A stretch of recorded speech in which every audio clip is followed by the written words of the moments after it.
কিরে, আজ তোদের পরীক্ষার রেজাল্ট বেরিয়েছে না? তা বল এক এক করে কার কিরম হলো। পল্টু, আগে তোরটা বল। স্যার আমি অঙ্কতে 100 পেয়েছি।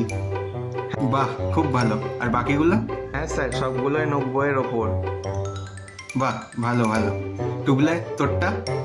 স্যার আমি ইংলিশে 100 পেয়েছি। বাহ, তুইও 100, খুব ভালো। বিল্টু, তোর? স্যার আমি ইতিহাসে 100।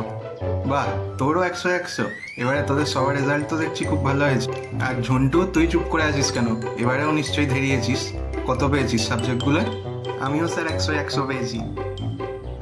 তুইও 100 পেয়েছিস? দেখেছিস, আমি বলেছিলাম না, ভালো করে পড়াশোনা করলে তুইও ভালো নাম্বার পাবি। দেখেছিস, সবাই ভালো নাম্বার পেয়েছে, তুইও পেয়েছিস। এরমভাবেই পড়াশোনা করে যা। হ্যাঁ স্যার। ও কোন সাবজেক্টে পেয়েছে জিজ্ঞেস করুন স্যার একবার। হ্যাঁ, তা কোন সাবজেক্টে পেয়েছিস? অঙ্কতে? ওই তো স্যার 10। হ্যাঁ, অঙ্কটা খুব বাজে হয়ে গেল। অঙ্কটা আরো ভালো করতে হবে।